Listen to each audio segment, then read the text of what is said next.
เลยจ้ากระดูกหมูผักนี่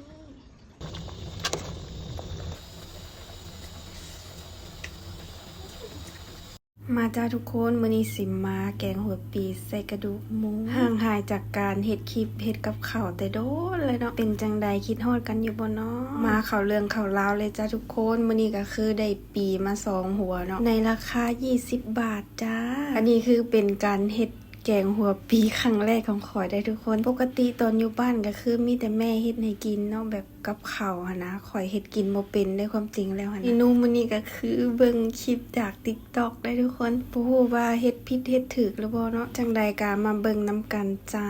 ว่าสิเป็นจังใดก่อนอื่นเบิ่นเฮาก็สิมาเตรียมวัตถุดิบไว้เนาะอันดับแรกก็คือสิมาปอกหัวปีแล้วก็ซอยเป็นชิ้นๆน้อยๆเนาะทุกคนแล้วเฮาก็ต้องแช่น้ำเกลือไว้หั่นนะความจริงอ่ะมันต้องมีน้ำหมักนาวนํทุกคนแต่ว่าหมักนาวข่อยเบิดเนาะก็เลยแช่แต่เกลือก็ได้มันก็บ่ติดมือคือกันได้ทุกคนเบิ่งในคลิปอ่ะถ้าว่าใส่หมักนาวนำหัวปีสิบ่ดำเนาะแบบว่าเอาไปแกงแล้วมันสิบ่ดำหั่นนะแต่ว่าบ่เป็นหยังเนาะบ่มีก็ใส่แต่เกลือก็ได้ บ่ดำคือกันได้ทุกคนลองไปเฮ็ดเบิ่งเด้อต่อมาก็สิมาหั่นกระดูกไว้จ้าพวงนี้ได้มาในราคา57 บาท50 สตางค์ทุกคนซื้อมาจากแมคโครกระดูกหมูแอบแพงอยู่นะ ซื้อมาเป็นพวงแบบนี้เนาะมันก็เป็นกระดูกแบบเป็นคอๆนะทุกคนแบบหั่นง่ายแต่จะว่าไปมันก็ได้หลายอยู่เด้ทุกคน เพราะว่ามันเป็นกระดูกเนาะเวลาสั่งมันก็แบบราคามันสิพุ่งในหั่นเนาะแต่ว่ากระดูกแบบติดซีนติดมันแบบนี้อร่อยมากต่อมาก็สิมาหั่นหัวผักบัวไว้จ้าคือมื้อนี้แบบสิเตรียมวัตถุดิบทุกอย่างไว้ให้ครบก่อนเนาะทุกคนจังสิไปลงมือเฮ็ดกินนะจังสิได้สะดวกกันแนวนี้เลยทุกคนเวลาข่อยพาคลิปมาแบบเว้าติดๆคัดๆว่าบ่ถูกบางเทื่อก็ได้ยังดีว่าช่วงนี้เฮงบ่ค่อยได้พากย์เสียงสำเนาะติดๆคัดๆไปเบิดเป็นจังได๋ก็อดฟังฝากกดไลค์กดแชร์คือเก่าเด้อ ตอนนี้ก็คือเตรียมเครื่องทุกอย่างไว้เรียบร้อยแล้วจ้าทุกคนของวัตถุดิบของเฮามื้อนี้ก็คือบ่ได้หลายเนาะมีประมาณนี้เลยจ้าง่ายๆหลังจากเฮาเตรียมวัตถุดิบเรียบร้อยแล้วก็สิมาตำพริกเลยจ้าพอดีว่าเอาใส่หลายเกินไปเนาะยันมันเผ็ดนะทุกคนมาพริกหาวก็เลยเก็บออกไปก่อนเนาะแล้วค่อยก็สินำพริกกระเทียมหัวหอมมาตำรวมกันเลยเนาะสูตรนี้ก็คือขอย้ำอีกครั้งว่าข่อยเอามาจากคลิปใน TikTok ทุกคนเด้อ ถ้าเป็นสูตรบ้านเฮาก็คือมีแต่พริกเกลือแป้งนัวปลาแดกหั่นแหละง่ายแต่ว่าข่อยเบิ่งสูตรจาก TikTok เนาะเพราะว่าข่อยเฮ็ดกินบ่เป็นยันมัน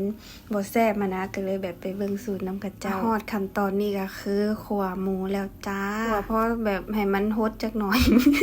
เว้าไปหัวไปเป็นสีสันของคลิปนะทุกคนหลังจากนั้นก็คือสิเอาน้ำล้างคุกลงมาใส่เนาะแล้วก็ปรุงเลยจ้าใส่ปลาแดกเกลือแป้งนัวลงไปเลยแล้วก็อบไว้ให้มันสุกจักหน่อยเนาะทุกคนหลังจากนั้นเฮาก็สิมาล้างหัวปีที่เฮาแช่ไว้เนาะน้ำแรกก็คือแบบดำแฮงเนาะทุกคนเพราะว่าหัวปีหั่นนะก็สิล้างประมาณ 2-3 น้ำนี่แหละทุกคนในน้ำมันใสแน่หลังจากล้างแล้วก็สิเอามาพักไว้ให้มันเสด็จน้ำหน่อยนึงแล้วก็สิแวบมาเข้าไว้เนาะทุกคนเพราะว่าอันนี้คือแต่งกินไว้มื้ออื่นส่วนมื้อนี้ก็คือกินอิ่มแล้วจ้ากินอิ่มแล้วก็คือมาแต่งกินไว้เนาะไว้กลางคืนก็สบายได้ทุกคนเพราะว่าตอนเช้าค่อยขี้ข้านลุกนะแบบนอนตื่นสวยว่าบ่อยากลุกจำทุกคนแบบลีลอย